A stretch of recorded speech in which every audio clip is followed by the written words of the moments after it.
Esse programa, repare bem, é uma colaboração dos meus amigos, a minha turma boa da internet.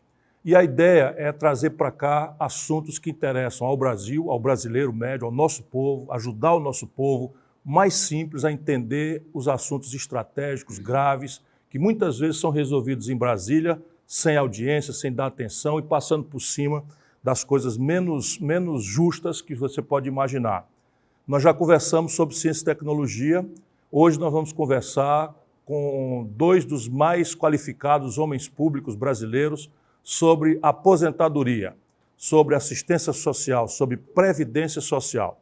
E aí, aquele mesmo aviso, esse programa tem uma intenção, ajudar o nosso povo mais simples a entender todos os assuntos. Nós estamos seguros de que se a gente der oportunidade, o povo brasileiro é inteligente o suficiente para entender todas as coisas. Os convidados hoje, professor Mauro Benevides Filho, eu chamo de professor, mas foi secretário e é o homem responsável por ser o estado do Ceará o estado mais sólido, não é, sob o ponto de vista das contas do governo, entre todos os estados brasileiros. Aqui não se ouve falar em atraso de funcionário, não se ouve falar em congelamento de salário.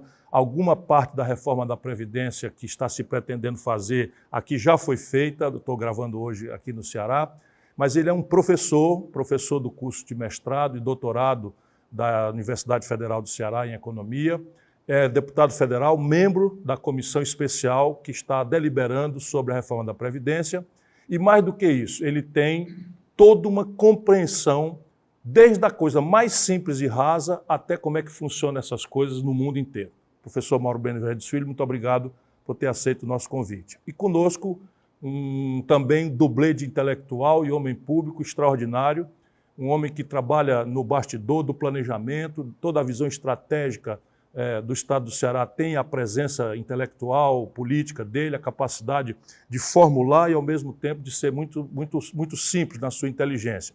A tese dele de doutorado, já décadas atrás, é exatamente sobre aposentadoria, sobre previdência, e já naquela época, 20 anos atrás, professor? 25 anos atrás, ele sinalizava a necessidade de um debate sério, justo, fraterno, que respeite os mais pobres numa sociedade tão desigual como a nossa. Estou falando do professor Flávio Ataliba, também quero agradecer a gentileza de ter aceito o nosso convite. Então vamos lá. Professor Flávio Ataliba, o que é Previdência Social? Bom, inicialmente, parabenizar Ciro por esse programa. Eu acho que é uma iniciativa extraordinária, porque as pessoas precisam de ter um veículo, né, de interação de ideias que seja fora da mídia tradicional. Então, as novas tecnologias das redes sociais, das redes digitais, permitem agora, por esse seu canal, a gente ter uma conversa clara, uma conversa objetiva sobre temas da mais importância para o país, como foi o seu último programa, eu assisti, muito bom, sobre a questão da ciência e tecnologia no Brasil. O tema Previdência, hoje talvez seja o tema mais importante de debate no país, sem dúvida nenhuma. Todos os jornais, televisões, rádios, eu acho que o homem comum, o homem do povo, ele percebe que essa discussão está em todos os meios de comunicação. Mas em algum momento ela é muito complexa também. Ela pode ser simples, da maneira que você coloca, mas ele tem também temas muito complexos. E falar de previdência, Ciro, é falar da necessidade de você estabelecer ou de garantir alguma renda para o indivíduo na inatividade. Ou seja, as pessoas naturalmente envelhecem e elas perdem a capacidade laboral, pela própria natureza humana. E aí, nesse momento da vida, que é um momento talvez também que exige mais atenção por conta da idade, exige mais cuidados médicos, exige mais a compra de medicamentos, né? Muitas vezes a atenção de uma companhia do lado dessa pessoa, e nesse momento da vida que ele perde a capacidade laboral, ele tem que ter alguma fonte de renda. Professor é professor, capacidade laboral, todo mundo sabe, a capacidade de trabalhar. Ele perdendo essa capacidade de trabalhar, ele necessita de uma renda que sustente até aí os seus últimos dias. Então, a previdência, no termo tradicional, no termo padrão, é uma instituição que garanta renda para a sua inatividade, para a sua perda de capacidade de trabalho. Mas repare, para os desempregados de hoje, para as pessoas que estão com carteira assinada, para as pessoas que trabalham no campo, na cidade, isto vale para todo mundo. Para todo mundo, inclusive para os pensionistas, que o cônjuge que perdeu, né, que faleceu, ele de alguma forma... Do que ele falou, cônjuge, que é a palavra correta. Só uma pinicadinha. E aí você tem a pensão, quer dizer, o benefício da aposentadoria, e tem a pensão, que é exatamente para garantir renda para o cônjuge que morreu seu companheiro. Então, previdência pode se entender pela a renda do benefício em si, mas como também a pensão para os mortos.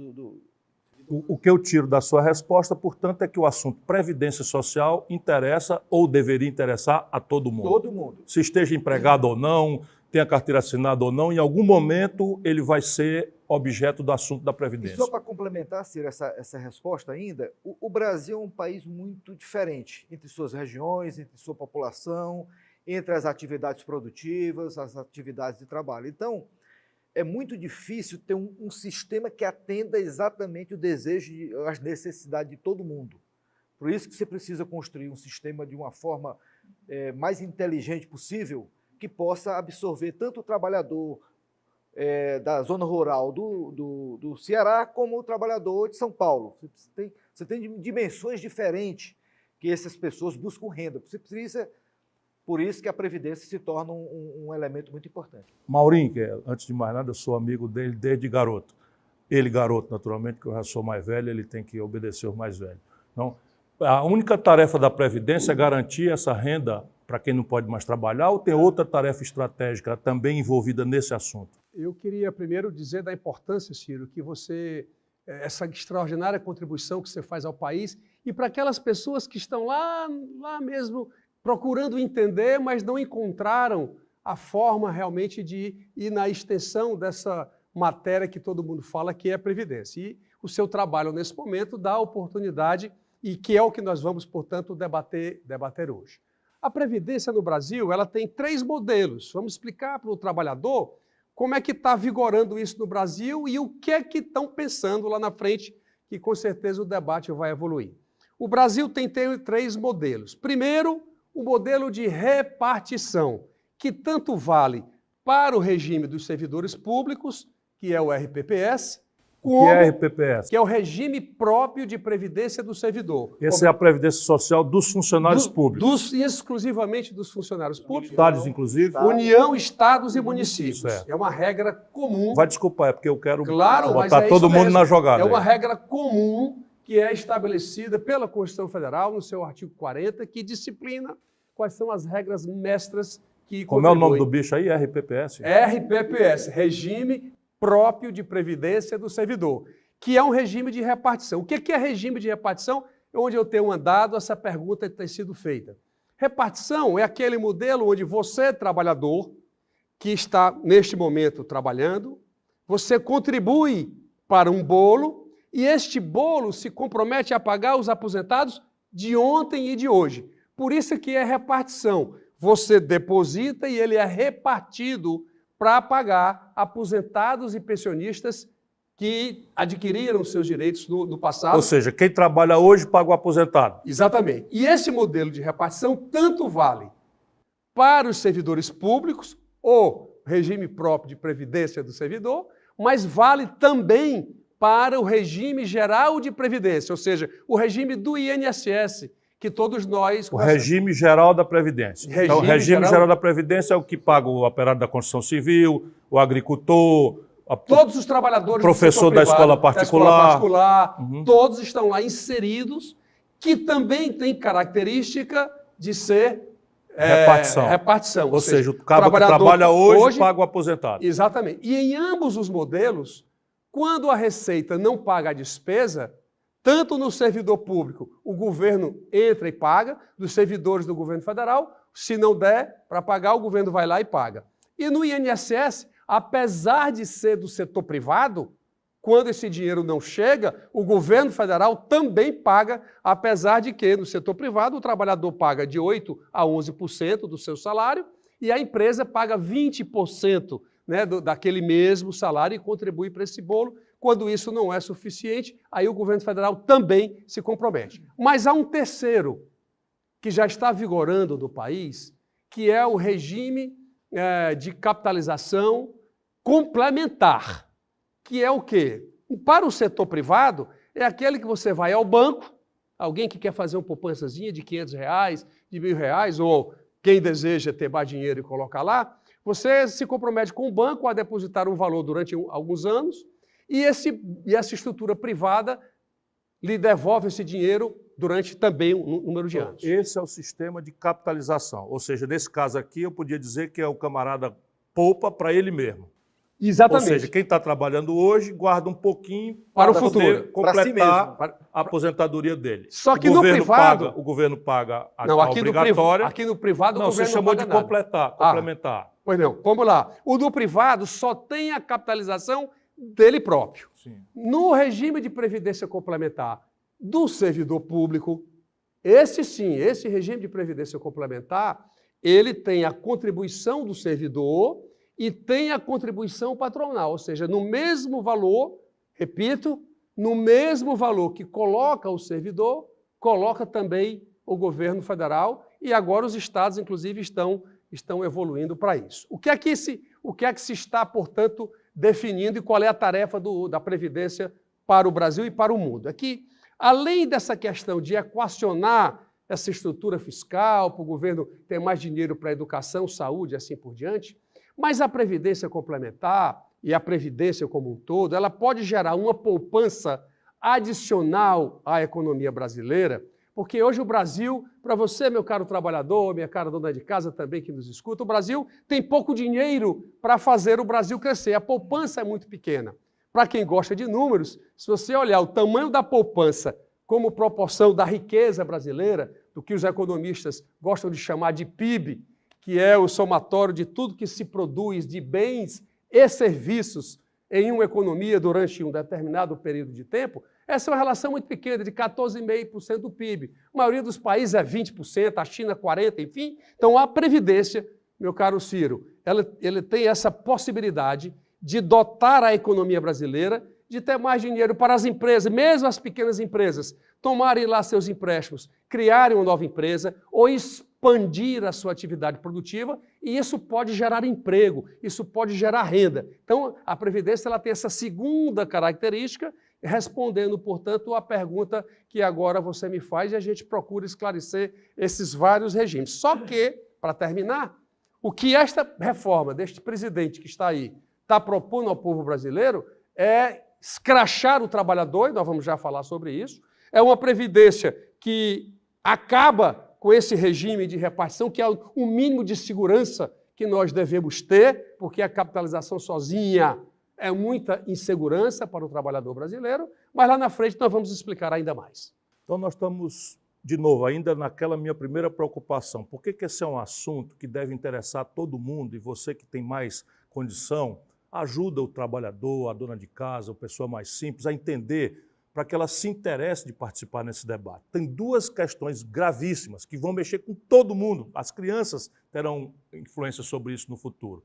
Uma, garantir um mínimo de renda para quem não pode mais trabalhar porque atingiu uma certa idade. E a outra, ajudar o país a ter poupança para dizer de onde é que vem o dinheiro para investir e fazer com que a economia gire e a gente possa enfrentar os dramas do desemprego, o drama da falta de infraestrutura, enfim, essa tragédia toda que está todo mundo vendo aí nos postos de saúde mal atendidos, nas escolas cortando os verbos, etc, etc. Enfim, vamos ainda continuar aqui explicando o tintim por tintim da coisa.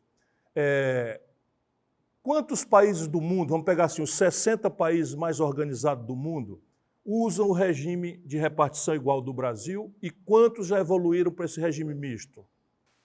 E completando o que o Mauro colocou, basicamente no mundo, na forma pura, existem dois regimes. O repartição, que é essa transferência do jovem ativo para o idoso aposentado, e o capitalização, que você contribui para si próprio nas contas individuais. Essas são as duas formas puras, vamos dizer, do sistema. É evidente que tem nuances aí em um país e outro, mas basicamente, o regime de repartição foi o primeiro regime que surge no mundo, principalmente após a Segunda Guerra Mundial. Por quê? Porque devido aos efeitos da guerra, muitas pessoas ficaram inválidas e muitos países as pessoas perderam essa capacidade de trabalhar.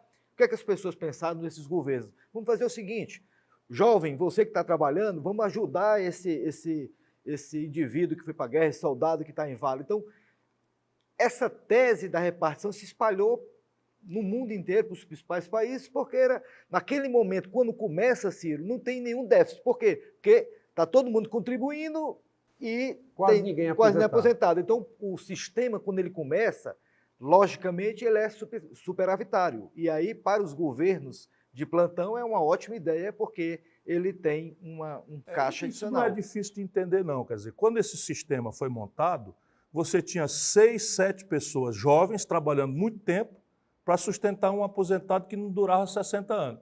Aí fecha a conta. Fecha a conta. E como é que é hoje? Então, nessa perspectiva, o que foi acontecendo? O mundo, pós-Segunda Guerra Mundial para cá, ele foi naturalmente mudando, por vários motivos, pela revolução tecnológica, pela mudança do perfil etário da população, as pessoas estão nascendo, a taxa de fertilidade está diminuindo da mulher e as pessoas estão vivendo mais por conta do avanço da medicina. Então, ou seja, posso dizer que, na média, a humanidade está envelhecendo. Está envelhecendo muito, né? Quer dizer, a perspectiva de vida está aumentando muito. Então, o sistema, naturalmente, ele passa de superavitário... Foi só uma porta que bateu ali com o vento, não foi nenhum atentado, ele não. passa de superavitário, né, para um período em que, basicamente, você começa a acomodar, as contas passam a bater, porque você vai diminuindo a quantidade de pessoas, contribuindo para a quantidade de pessoas aposentadas. Então, o sistema ele vai naturalmente caminhando para uma necessidade de recursos maior, por conta da própria mudança etária da população. Além disso, o avanço tecnológico faz com que você tenha menos emprego, vamos dizer assim, chão de fábrica, porque o emprego de chão de fábrica, as pessoas estão contribuindo para a Previdência e as pessoas passam a trabalhar para si próprias. Ou seja, se você bota um robô não contribui para ninguém. Então, esses fenômenos, quer dizer, que ninguém é culpado disso. Quer dizer, porque o debate da Previdência, no sistema de repartição, fulano, essa categoria é culpada. Não é que ela é culpada, porque quando você entra no sistema de repartição, por exemplo, quando eu escolhi ser professor da universidade, eu tinha minha regra estabelecida de quanto eu receberia no futuro ao me aposentar. Poderia escolher um salário mais baixo durante a minha vida de trabalho, mas ao me aposentar, eu teria o meu salário na integralidade. Então, foi uma regra que o Estado brasileiro me ofereceu, e eu aceitei essa regra. Então, quando você entra no sistema de repartição, na verdade, você está fazendo um contrato com o Estado, intertemporalmente, ou seja, no tempo. Estado, eu estou aqui entrando no sistema... Ou seja, o que estão planejando em Brasília, de alguma forma, é uma quebra de contrato. Uma quebra de contrato. Você não pode quebrar contrato no sistema financeiro, mas você pode quebrar contrato com o trabalhador no sistema. Então, é uma pergunta que fica no ar. Bom, vamos resumir, então, aqui os dois sistemas para a gente poder avançar. E eu quero saber o seguinte, para poder a gente também ajudar, porque às vezes quando a gente não entende as coisas, a gente pergunta, e os outros como é que estão fazendo? Exato. Então, eu queria uma resposta dessa. Eu vou chegar dessa aí. Então, o repartição, por que ele está ficando com dificuldades financeiras? Antigamente, um homem, em 1980, ele tinha uma expectativa de vida de 63 anos, ele viveria até 63 anos. Hoje, agora em 2017, que é o último dado que saiu, o homem já está vivendo até 76 anos. E a mulher... na média. Isso na média, exatamente. Mas a mulher já está vivendo até 82 anos. Então, glória! O que é que isso significa? Que quando as pessoas se aposentam, o tempo para receber a aposentadoria vai aumentando. Por isso que, associado ao fato de que tem menos pessoas entrando no mercado de trabalho para contribuir, ou seja, em 1960, a taxa de fertilidade, como disse o professor Flávio, era de 7 crianças por... Cada casal tinha 7 filhos. Por média, 6,9. cada casal tinha 7 7 filhos. filhos. Hoje é 1,6, ou seja, Ou nós seja, não menos temos de 2 filhos por casal. A população daqui a pouco vai começar a diminuir. a diminuir, vai ficar só o casal daqui a pouco. Ou seja, você tem menos trabalhadores contribuindo para pagar os aposentados de ontem que estão vivendo mais. Ou seja, Esse é o problema. Ou seja, nesse ponto aqui cabe uma coisa que está dando uma certa confusão aí na cabeça de algumas pessoas. Nós do PDT temos uma posição que está sendo explorada por demagogia. Eu quero ouvir os senhores aqui, mas essa aqui é a parte da política. Quando nós temos esse desenho aqui, vai ficando muito claro para quem é honesto de que o Brasil precisa debater o seu sistema de previdência, o seu sistema de aposentadoria. Ou seja, a ideia de que nós não queremos saber de nada, que o governo é que se lasque, quem paga esse preço é o conjunto da população. O que nós não concordamos é com esta resposta, essa forma de fazer, e eu quero deixar isso bastante E nós vamos esclarecido explicar aqui. o que é que está errado lá. Só para completar. Pois não. Nos outros países, essa tal de transição demográfica, o que é a transição demográfica? Que é o envelhecimento Sim, da você população. passar de uma sociedade na média muito nova para uma sociedade na média cada vez mais velha. Se você pegar os países europeus, um exemplo, lá já aconteceu a transição demográfica. Então, eles já reformaram os seus sistemas De lá previdência atrás, diminuindo o peso do sistema de repartição e completando a aposentadoria com o sistema de capitalização, entende? Então, ou seja, naturalmente, você está migrando para um sistema misto, que você tem uma parte menor, porque antes a parte de repartição era muito grande, porque não tinha problema de déficit. Então, se pegar os principais países da Europa, isso já diminuiu muito. Por isso que entra em jogo o quê?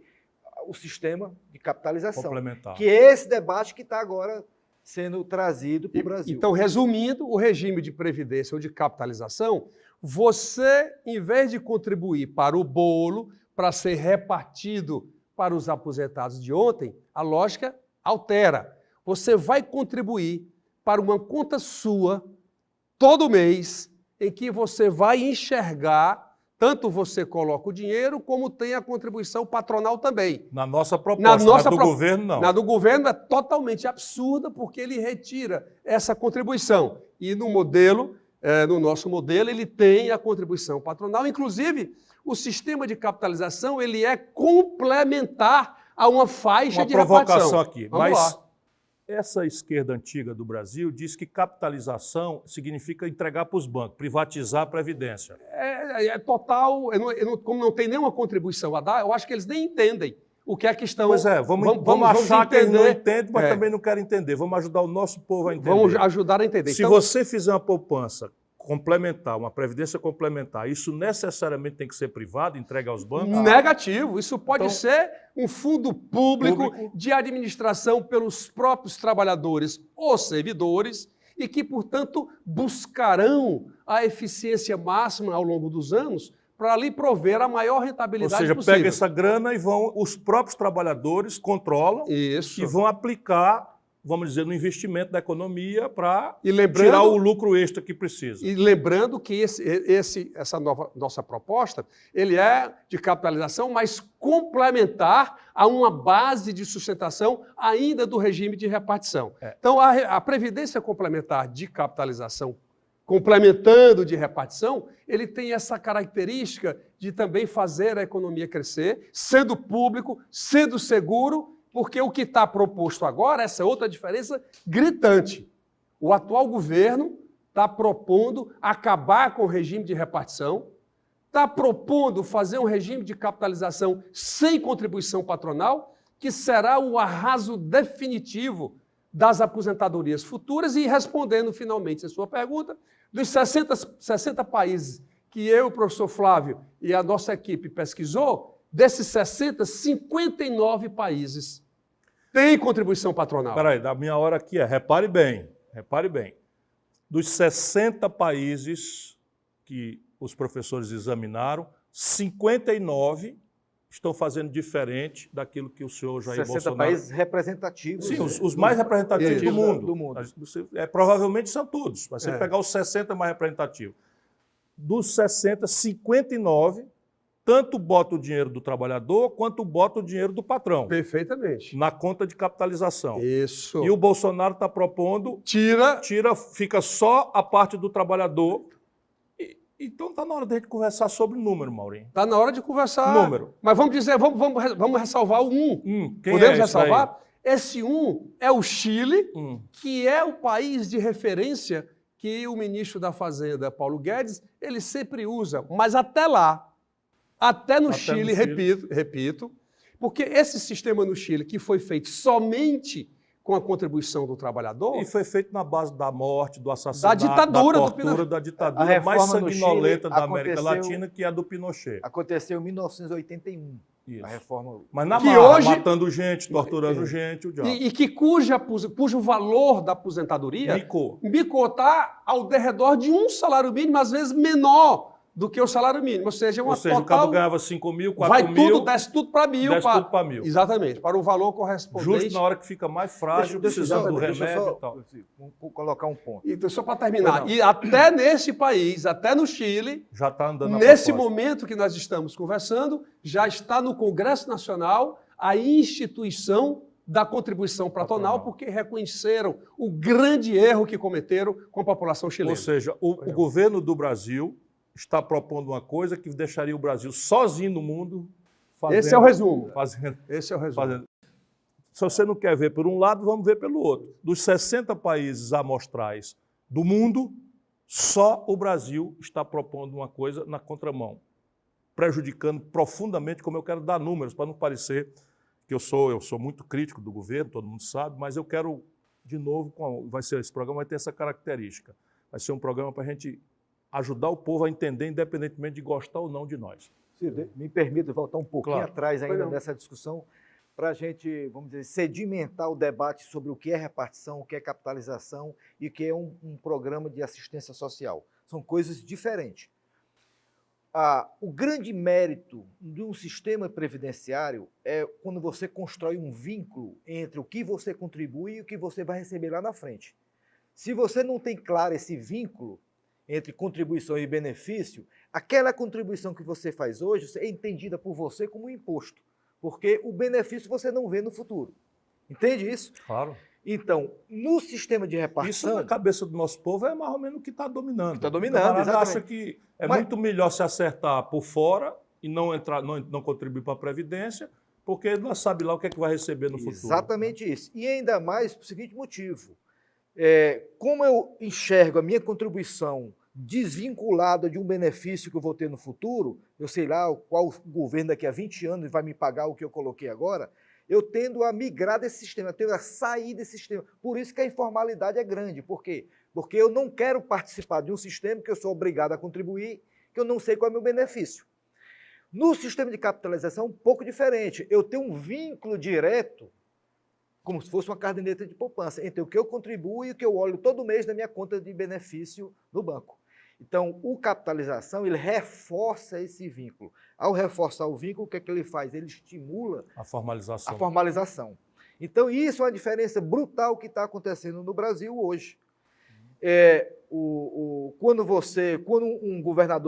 governo de plantão, ele legisla hoje um benefício, ele tem um benefício político ao legislar sobre grandes benefícios para certas categorias, mas quem vai pagar a conta é um outro governo que vai daqui a 20 anos e vai pagar a conta. Então, esse problema tem gerado nas economias grande desgaste desse sistema de repartição. Por isso que ele tem que ser reduzido. Agora, qual é a importância dele? E aí vem o que a reforma do presidente Bolsonaro está propondo, parece que é acabar o sistema de repartição, ficar com um salário mínimo só.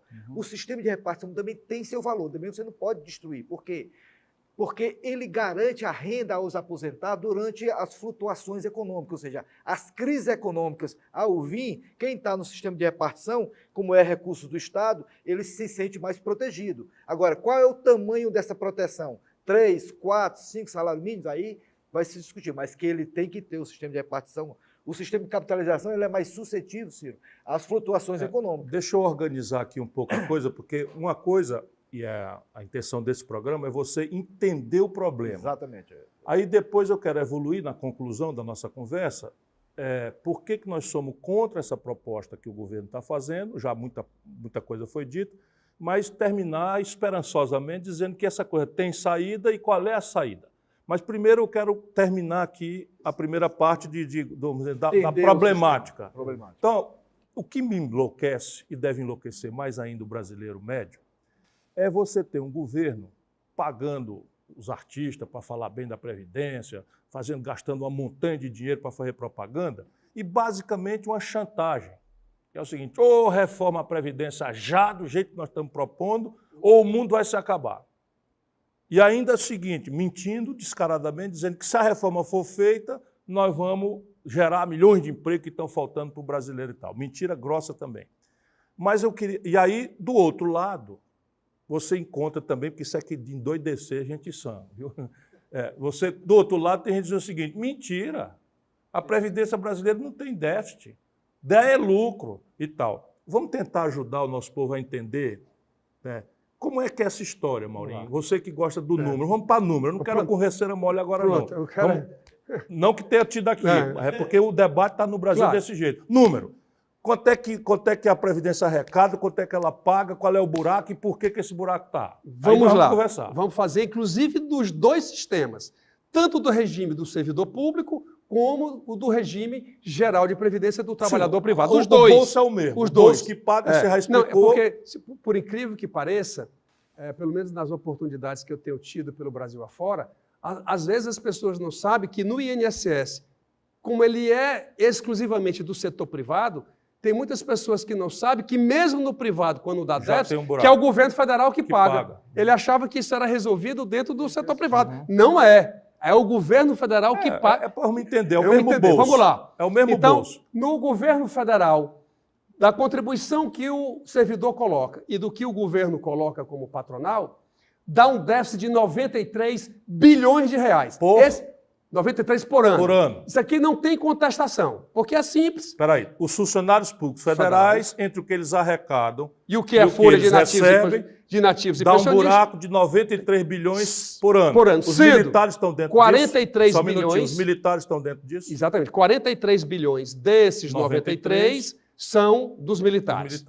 Nos estados brasileiros, que também não há contestação do que o servidor coloca e do que os estados colocam, isso dá um déficit de 100 bilhões de reais. O número que está circulando é 94 bilhões. Mas, assim a gente vai mais precisamente, isso dá quase 100 bilhões de reais.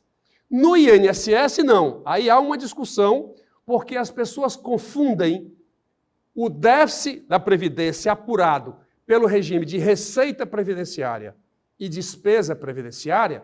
Tudo que o governo arrecada do INSS, do financiamento e tudo que o governo paga. Que nesse sentido dá o tal déficit que o governo fala de 190 bilhões de reais, mas há um outro conceito, que é o conceito do orçamento da Seguridade Social, aonde a Previdência está inserida dentro de um desses componentes. Por exemplo, nesse artigo 95 da Constituição, lá ele discrimina todas as receitas do orçamento da Seguridade Social e todas as despesas do orçamento da Seguridade Social. Onde entra a saúde também? Exatamente, entra da receita, entra o COFINS, que é a contribuição sobre financiamento, entra o PIS, COFINS, a contribuição social sobre o lucro líquido, a própria receita previdenciária, a receita previdenciária é a contribuição dos patrões, a contribuição dos empregados, receita de lotarias e por aí vai. E nas despesas, que é o ponto que você acaba de colocar, além da despesa previdenciária, você vai ter a despesa com saúde, o SUS, está aí dentro, você vai ter o Bolsa Família, que está aí dentro, você vai ter todos os benefícios da LOAS, que é a Lei de Organização de Assistência Social. Quando você apura tudo, inclusive recolocando dentro dessa receita um negócio chamado DRU, que é desvinculação de receita da União, que vem desde o Fernando Henrique, passou pelo governo do presidente Lula, passou da presidenta Dilma, que é uma garfada, era de 20% dos recursos da Seguridade Social, que entregava de graça lá para o governo fazer o que quisesse. Então, devolvendo esse dinheiro para o orçamento da Seguridade Social, Ciro, até 2015, isso dava um superávit, apesar de decrescente desde 2011. né?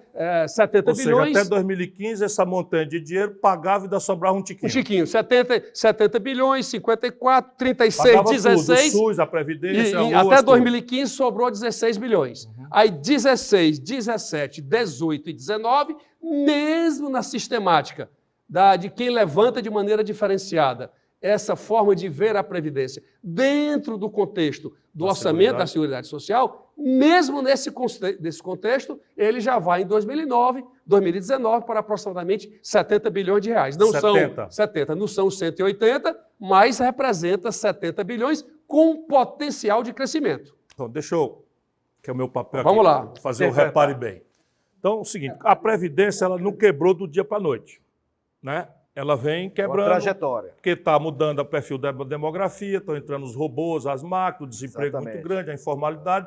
Então foi diminuindo daqueles 7 trabalhadores desocupados pagando o aposento de A um que perda da vivia crença pouco, no programa. a perda da confiança, porque não veio o benefício e tal. E ao longo desse tempo, os políticos brasileiros, ao invés de fazer uma coisa séria, chamar o povo para conversar, uma coisa séria, vou traduzir aqui, foram fazendo puxadinho, foram criando, aumentaram a contribuição dos trabalhadores, aumentaram a contribuição do patrão, criaram o PIS, o COFINS, a contribuição social sobre o lucro líquido, criaram uma lei para botar receita de loteria. A Loto, essa semana, a Mega Sena está pagando 270 milhões aí, já pensou? Hein? O que é? Estou datando aqui, na hora que eu estou gravando, vai rolar a Loto, qual é o problema, né? Se a direção aqui querendo que eu faça padrão Globo, mas aqui repare bem. Então, o que é que acontece? Mesmo se você juntar esse montante de penduricalho e bater com o que gasta, até 2015 sobrar um tiquinho. De 2015 para cá, o buraco está aumentando porque essa parte da contribuição está caindo, a falência da economia caindo nos pedaços, não sei o que e tal, o desemprego aberto, recorde e tal. Só que o Maurinho lembrou uma coisa aqui que mexe muito com o imaginário do debate no Brasil, de quem está zangado com razão com o governo. Mas é preciso que a gente entenda que uma hora dessa a gente vai ao governo, um lado progressista, preocupado com o povo mais pobre, e nós não podemos fazer como o Bolsonaro, que quando era candidato precisava de voto, falava cobras e lagartos contra a reforma da Previdência, que dizia uma desumanidade, cobrar 65 anos de um homem do Nordeste, cobrar 62 anos de uma mulher brasileira que tem a dupla jornada de trabalho. Bastou ganhar a eleição, verteu tudo e tal. Isso nós não podemos fazer porque isso é falta de vergonha na cara. É a minha opinião, não preciso os professores concordarem. Mas essa montanha de dinheiro está sendo capada, um de cada R$3 que entra, para o governo usar, eu vou dizer, lá no serviço da dívida pública. Esse contrato ninguém mexe, é sagrado, mas o contrato com o povão, eles querem quebrar, enfim. Mesmo se a gente corrigir esse corte de 30, um em cada 3, ainda assim tem um buraco. Portanto, o debate da Previdência tem que acontecer. Deixa eu só colocar... Só que deixa eu terminar o meu repare bem aqui, que eu quero ouvir a vocês. Os críticos dessa reforma, eu acho que eles têm razão nesse aspecto, condenam que se você chega a esses 70 bilhões, né, você olhando o que o governo faz de favor, sem critério, de renúncia fiscal, ou seja, o fulano paga, mas o Beltrano não paga porque é amigo do rei, conseguiu uma lei, né, com um negócio de toco, de corrupção, de ladroeira, ou de favor, de equívocos econômicos, e isso dá mais de 70 bi. Então, aparentemente, a gente poderia discutir uma reforma da Previdência sem essa faca no pescoço. Estou certo ou estou errado? Assim, Estou certo ou estou errado? O Brasil é porque existem 3 argumentos para isso. Um é que ninguém cobra dívida previdenciária. Sim, mas a dívida eu ainda entendo o seguinte. Primeiro, parte dela micou geral, que é a dívida da VASP, a dívida da Varig, a dívida da Trabalho É dos Brasil. 480, Segundo, Ciro. é bom que o povo saiba, essa dívida era cobrada via judicial. E aí o judiciário brasileiro anda a passo de carga do manco. Para quem gosta Né? de números, a dívida previdenciária é da ordem de 440 bilhões de reais. Isso né? nominal, parece que já dá 1 trilhão. Corrigindo o Ah, valor. se for corrigir, a PGFN, que é a Procuradoria-Geral da Fazenda Nacional, quem aciona na Justiça essa cobrança, diz que a possibilidade de ir atrás é somente em cima de 160 e o potencial de grana mesmo, de cash, de recebimento, seria da ordem entre 60 e 80 bilhões. E aí é porque... confundir fluxo com Com estoque. estoque. Esse é o Isso eu conceito. não me engano. A questão é o seguinte. E a da renúncia, na vamos lá. renúncia é fluxo Na também. renúncia é o seguinte, o Brasil hoje, ele desonera 354 bilhões de reais ano. Desonera, os economistas falam, é o seguinte, o Não cobra imposto que está na lei que todo mundo devia pagar, você paga, se for classe média, trabalhador, morre logo na fonte a partir de R$ 2.050, Mas o governo, inclusive todos os governos nos últimos 20 anos, fizeram favores para certos grupos de interesse, sem nenhum critério, sem contrapartida de investimento, sem contrapartida de emprego, de 354 bilhões por ano. Se o governo fosse capaz de cortar pelo menos 10, poderia até avançar, não é nem acabar, eu estou falando somente... A nossa proposta era começar com 15%. Com 15%, entre 10% e 15%. Isso era o meu ministro, porque eu ia cortar 20%.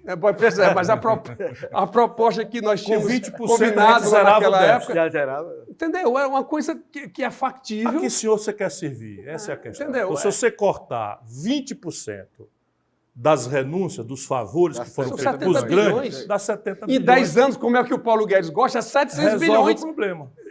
Quer dizer, não é que resolve o problema, porque nós estamos vendo que o problema, o buraco é mais embaixo. Continua mas daria crescendo. um tempo menos crítico para o Brasil resolver de forma mais equânime, conversando com as centrais sindicais, conversando com os sindicatos dos trabalhadores, com o servidor público, fazer uma coisa em que o Brasil pudesse discutir com razão e justiça uma solução real para o nosso problema. Vai ter um segundo ponto, que a gente só levantou, você também só levantamos agora de um mês para cá, que ficou todo mundo horrorizado. Na reforma da Previdência... Essa do Bolsonaro? Essa do Bolsonaro, aliás, o INSS como um todo, ele só trata de pessoas que geram aposentadoria até 5.837. 5 mil reais. 5 mil reais. E essas pessoas que estão ganhando 30, 100 mil reais, ganhando dividendos de 1 bilhão de reais, esse pessoal não vai ser chamado a cobrar? Por isso que na campanha presidencial, o presidente Ciro colocou a necessidade urgente para atingir, e esse pessoal tem que financiar o pessoal que tem mais pobre. Esse pessoal tem que pagar imposto de renda sobre lucros distribuídos e dividendos. Só o Brasil e a Estônia, um pequeno país do leste europeu, não cobram imposto sobre lucros e dividendos. Ou seja, você, classe média com R$ 2.059 já morre com 15% na fonte, não tem nem como nem gemer. E um banco, por exemplo, recentemente distribuiu 9 bilhões, com B de bola, de reais para 3 famílias sem pagar um centavo de imposto. Esse é o primeiro ponto, trazer para a discussão essas pessoas que ganham além de 5.800, que está passando, não sei por que esses ricos ficam tudo fora do processo. De rico. Nos militares, que são diferentes, a gente tem um profundo respeito por eles, embora eu esteja muito aborrecido com a omissão criminosa com que eles têm engolido todo tipo de maluquice que esse governo irresponsável, agora estou falando aqui como um crítico do governo, não é? Mas os militares é assim, 99% se aposenta com 55 anos. E agora o governo aumentou um tiquinho assim a contribuição deles, mas na outra mão aumentou o salário deles. Na hora que está todo mundo pagando o sacrifício, um general saiu de 22 mil para 30 mil reais. Ou seja, não é uma coisa séria você pegar o benefício de um cidadão que não tem saúde, um velhinho do nosso interior do Nordeste, do interior da metade sul do Rio Grande do Sul, né, do Vale do Jequitinhonha e Mucuri, nas Minas Gerais, do fundão da Amazônia, que já carrega 4 malárias nas costas, e reduzir do salário mínimo para R$ 400 o benefício, como está nessa proposta, e fazer esse tipo de favor com chapéu alheio, né, para os grandes, isso é um negócio que critico. Deixa eu dizer aqui uma coisa. Eu posso só abordar pela ótica da Previdência? Pode. Eu reconheço realmente que a contribuição dos militares vai ficar em 12 bilhões, que dá 1 bilhão e alguma coisinha por um custo de 47. Exatamente. É uma contribuição ainda pequena. Mas do cunho previdenciário, onde eles não pagam hoje, vão pagar 10,5. O pensionista, que também era 0, vão pagar 10,5. O contingente transitório, que é 60% do efetivo militar, que hoje é isento, eles começarão a pagar os 10,5. E, portanto, queira ou não queira, houve um erro do governo, foi ter feito esse novo plano de cargos e carreiras essa questão. Associado com a questão previdenciária. Essa questão militar é uma atividade muito sensível, ele não pode ter dupla atividade, ele tem que estar sempre disponível por causa de uma confusão qualquer, que a gente espera que não aconteça, mas até isso o Bolsonaro inventou para o Brasil arrumar uma confusão, uma guerra a serviço sujo do imperialismo internacional na fronteira do Brasil com a Venezuela, e os militares têm essa característica. Mas eu estou dando aqui um exemplo para eles se compenetrarem, sabe? E não ficar assinando embaixo todo tipo de perversidade. Entendi. Agora, repare, nós estamos terminando o programa que talvez tenha sido extraordinário, eu preciso de duas coisas. Vamos explicar, se pudesse, quais são os dois erros flagrantes que esse presidente então está cometendo. são três coisas. Vamos lá. Eu vou precisar... Vamos falar da nossa proposta. Isso, eu vou precisar do erro flagrante. Ok. Eu vou precisar que você bote aqui o e-mail do Maurinho para quem tiver dúvida. E, por fim, a nossa proposta. Qual é a ideia? Como é que a gente resolve esse problema? Quais são os três erros? Vamos lá. Primeiro erro grave. O trabalhador brasileiro que não consegue pagar os 15 anos, tempo mínimo para se aposentar na idade no INSS, ou seja, ele só conseguiu pagar há 10 anos. Porque o cara ganha emprego, perde emprego, ganha emprego, perde emprego. Isso. Até contar isso... Aí hoje, você sai da Previdência, vai lá na LOAS, e aí, LOAS é a Lei de Organização e Assistência Social, se ele tiver 65 anos de idade e a sua renda familiar por pessoa, ou per capita, for até 1/4 do salário mínimo, gente, de novo, se ele tiver 65 anos de idade e sua renda for até 1/4 do salário mínimo, ele passa a ter direito a receber... No semiárido, o cidadão por média não vive mais do que 66. Então, dá um salário, ele passa a receber um salário mínimo. Esse presidente está querendo tungar, retirar, capar 34 bilhões de reais da faixa mais frágil da sociedade. Mas é o mais vulnerável que existe. Ou seja, a cesta básica nos últimos 12 meses cresceu 30%, o salário mínimo está congelado e o cara quer cortar metade. Metade, ou seja, o cara sai de um salário mínimo para 400. Você não acha que tem que ajudar não, meu irmão? Você que está aí no ar-condicionado, como nós estamos, ajuda a gente a ajudar o povo a entender. Pera um pouquinho. Cortar de um salário mínimo para R$400, obrigar o cidadão mais pobre, doente, frágil, envelhecido, que podia ser nosso pai, nosso avô, a escolher entre comer ou tomar remédio. Não é possível ficar quieto diante de uma coisa dessa. O segundo erro é em relação ao próprio tratamento que se dá ao trabalhador rural, onde, por exemplo, a mulher ela vai sair da situação que tem hoje, de 55, vai para 60 anos, igual ao homem, mas o mais grave. Ela vai ser ampliado, como homem também, de 15 para 20 anos. Ora, se com 15 anos ele não está conseguindo, e quando consegue, se aposenta com 65 anos, se você ampliar para 20, ele vai se aposentar com 75. Eu acho que ele nem esse benefício terá condições de recebimento. Isso é uma total, brutal ação que este presidente maldosamente está fazendo em relação à Previdência. E o terceiro, tem outros, mas o terceiro seria o tratamento da mulher professora, sobretudo do regime próprio, do setor público, que ela, se faltar um dia, Ciro, o professor Flávio também sabe disso, se faltar um dia para ela se aposentar, e esta emenda proposta pelo presidente Bolsonaro for aprovado, ela sai de um dia para outro, de 25 anos de contribuição obrigatórios para 40 anos de contribuição.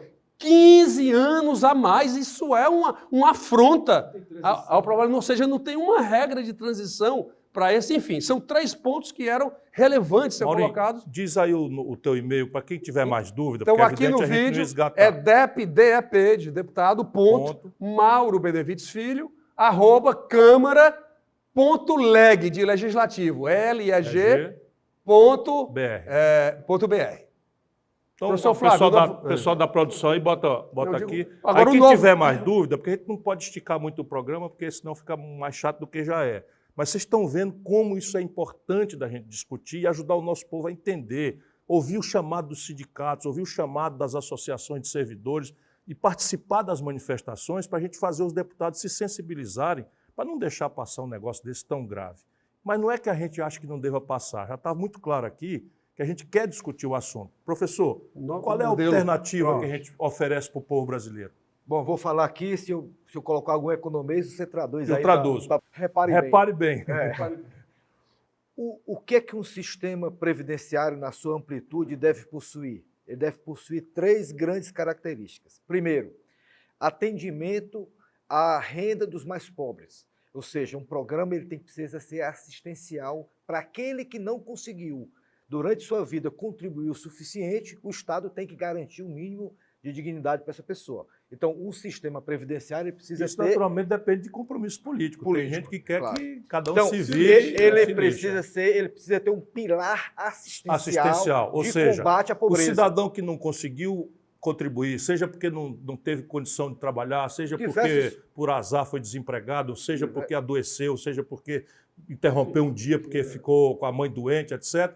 É necessário, na nossa compreensão, que de sociedade. toda a comunidade ajude com o salário mínimo. Por isso que é o nome assistencial. Esse é o primeiro pilar da nossa proposta. Né? Pilar assistencial, que tem a finalidade principal de combater pobreza, ou de aliviar situação de pobreza na velhice. Com que valor? Um salário mínimo inteiro. Pronto. Salário mínimo. Diferentemente dos 400 que está sendo proposto aí. Isso.